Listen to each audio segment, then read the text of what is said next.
మొట్టమొదటి factory outlet మన Mukunda jewellers లో అన్ని జ్యువెలరీపై ఉన్న విఏ కేవలం 2-12% మాత్రమే. No making charges.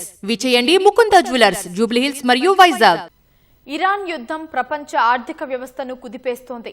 ఒకవైపు బాంబుల వర్షంతో ఇరాన్ను నాశనం చేస్తున్నామని అమెరికా చెబుతుంటే, మరోవైపు ఏమాత్రం తగ్గని ఇరాన్ ప్రపంచ ఆర్థిక వ్యవస్థను దెబ్బతీస్తూ అగ్రరాజ్యానికే ముచ్చెమటలు పట్టిస్తోంది. ఎవరు ఎంత నష్టాన్ని ఎంతకాలం పాటు భరించగలరు అనే సహన పరీక్షగా ఈ యుద్ధం మారింది. అసలు ఈ యుద్ధంలో పైచేయి ఎవరిది, అంతిమ విజయం ఎవరికి దక్కుతుంది? ఈ కథనంలో చూద్దాం. ఇరాన్పై అమెరికా ఇజ్రాయెల్ యుద్ధం ప్రపంచ ఆర్థిక వ్యవస్థను తీవ్రంగా వణికిస్తోంది. ఈ యుద్ధంలో ఇరాన్ ప్రయోగిస్తున్న అత్యంత శక్తివంతమైన ఆయుధం, అమెరికాకున్న అతిపెద్ద బలహీనత, చమురు ధరల పెంపు. వారం వ్యవధిలోని అంతర్జాతీయ మార్కెట్లో క్రూడాయిల్ ధర బ్యారెల్కు ఏకంగా $120కు చేరుకుని 2022 తర్వాత గరిష్ట స్థాయికి చేరింది. ఈ పరిణామాలతో అప్రమత్తమైన అమెరికా అధ్యక్షుడు డొనాల్డ్ ట్రంప్ ఈ యుద్ధం స్వల్పకాలికమే అని మార్కెట్లకు భరోసా ఇచ్చే ప్రయత్నం చేశారు. దీంతో ధర కాస్త $90కు దిగొచ్చింది. అయితే అదే సమయంలో ఇరాన్పై దాడులు మాత్రం ఆపేది లేదని, శిక్ష తప్పదని ట్రంప్ తేల్చి చెప్పారు.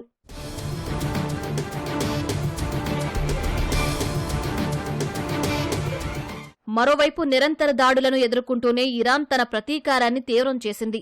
గల్ఫ్ దేశాల చమురు, మౌలిక సదుపాయాలే లక్ష్యంగా దాడులకు పాల్పడుతోంది.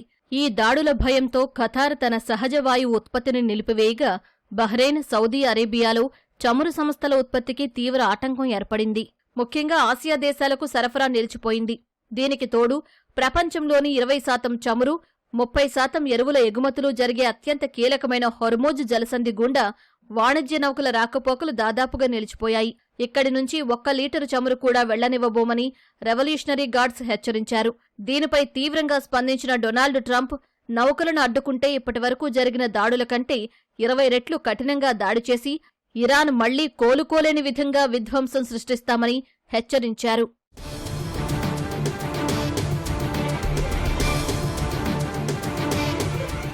ఇరాన్లో పరిస్థితులు కూడా దారుణంగా ఉన్నాయి. అమెరికా, ఇజ్రాయెల్ నిరంతర వైమానిక దాడులతో విరుచుకుపడుతున్నాయి. ఇరాన్ ప్రజల్లో ప్రభుత్వంపై తీవ్ర వ్యతిరేకత ఉన్నప్పటికీ బాంబు దాడుల భయంతో ఇళ్లకే పరిమితమయ్యారు. ఇరాన్లో ప్రభుత్వ వ్యతిరేక ఆందోళనలు జరగకుండా అక్కడ భద్రతా సిబ్బంది జాగ్రత్త పడుతున్నారు.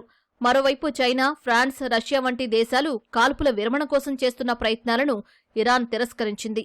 ప్రపంచ ఆర్థిక ఇంధన మార్కెట్లను శాసిస్తూ ప్రస్తుతం తమదే పైచేయి అని, ఈ యుద్ధం ఎప్పుడు ముగుస్తుందో తామే నిర్ణయిస్తామని ఇరాన్ విదేశాంగ శాఖ ప్రకటించింది.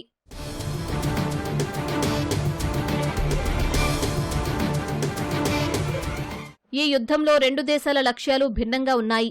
ఎలాగైనా అధికారంలో కొనసాగడమే ఇరాన్ పాలకుల లక్ష్యం కాగా, ఇరాన్ ముప్పును పూర్తిగా తొలగించడం ద్వారా విజయం సాధించామని ప్రకటించుకోవాలని ట్రంప్ భావిస్తున్నారు. అయితే ఇజ్రాయెల్ దాడిలో సుప్రీం లీడర్ అలీ ఖమేనీ మృతి చెందడంతో ఆయన కుమారుడు మొజ్తబా ఖమేనీ ఆ స్థానంలోకొచ్చారు.